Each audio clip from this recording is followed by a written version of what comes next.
حضرت علامہ غلام ربانی صاحب قبلہ الہ آباد کی حضور والا تشریف لائیں اور اپنے خوبصورت انداز میں خطاب فرمائیں. ہم آپ تمامی حضرات محبتوں سے سماعت کریں. زندہ ہے جو گھی پہچان لے. ابھی وہ لوگ زندہ ہیں جو گھی پہچان لیتے ہیں.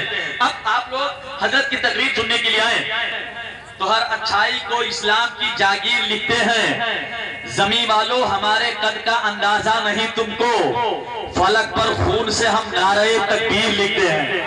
زور سے نعروں کا جواب دیں. نعرہ تکبیر, نعرہ رسالت. لوگوں کے نئے آداب ہیں سیدی. زمانے میں اناؤنسر کی عزت کون کرتا ہے؟ ذرا سا تذکرہ کر لینا تم شہر بریلی کا, پتہ لگ جائے گا ان سے محبت کون کرتا ہے.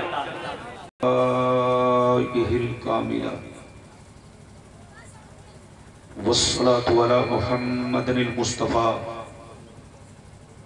وعلى آله المجتبى. أما بعد, أعوذ بالله من الشيطان الرجيم. بسم الله الرحمن الرحيم. قد جاءكم من الله نور وكتاب مبين. سبحان اللہ.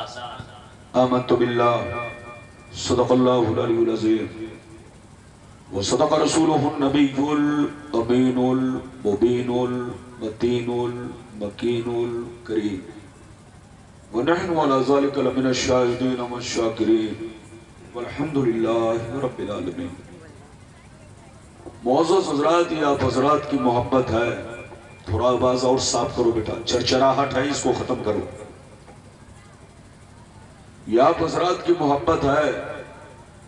خصوصیت کے ساتھ ہمارے جناب صابر صاحب کی محبت اور کمیٹی کے جتنے صدر, سیکریٹری, ممبران, سارے بچوں کی محبت اور اس بستی کے تمام نوجوان بزرگوں, نوجوانوں کی محبت اور اس علاقے کے تمام مسلمان بھائیوں کی محبت جو میں آپ کے درمیان حاضر ہوا. ماشاءاللہ مجمع بڑا شاندار, جاندار, بیدار, حساس مجمع ہماری نظروں کے سامنے ہے. لیکن ہماری جماعت میں جو سب سے بڑی گڑبڑی ہے وہ گڑبڑی یہ ہے کہ جلسے میں نعت خوانی کے وقت لوگ رہتے ہیں لیکن تقریر کے وقت لوگ اٹھنا شروع کر دیتے ہیں. یہ ہماری سب سے بڑی کمی ہے. اگر آپ اس کمی کو دور نہیں کریں گے تو سنیت کو برباد ہونے سے کوئی بچا نہیں سکتا. یاد رکھیے, تقریر روح کی غذا ہے, ایمان کی غذا ہے. اچھے عالموں کی تقریر سنا کیجئے. اچھے عالموں کی تقریر سنیں گے آپ کا عقیدہ مضبوط ہوگا, ایمان مضبوط ہوگا, کردار و عمل صحیح ہوگا. نعت شریف سننا بھی اچھی بات ہے.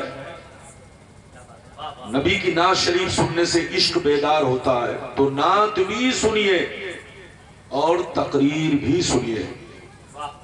ایسا ہرگز نہیں ہو کہ نعت شریف سن لیا اور تقریر کا جب نمبر آیا تو چلے گئے. ماشاءاللہ مجمع بڑا شاندار تھا. ایسا بھی نہیں کہ میں آپ کے علاقے کے لیے کوئی نیا مولوی ہوں. یا اور بات ہے کہ بہت دنوں کے بعد آپ کے علاقے میں آیا ہوں, 5-6 برس ہو گئے ہوں گے, ورنہ گاؤں گاؤں میں میری تقریر آپ کے علاقے میں ہو چکی ہے.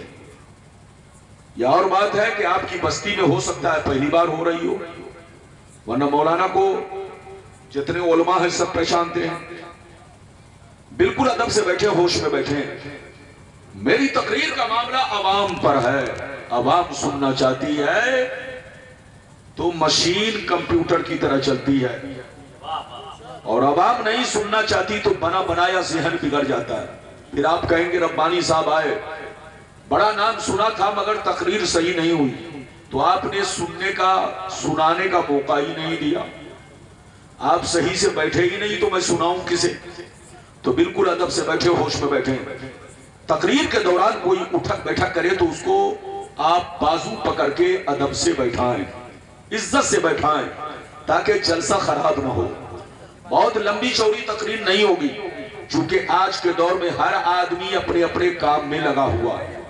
تو بہت لمبی چوڑی تقریر نہیں, جب تک آپ کا دل لگے گا تب تک میری تقریر ہوگی.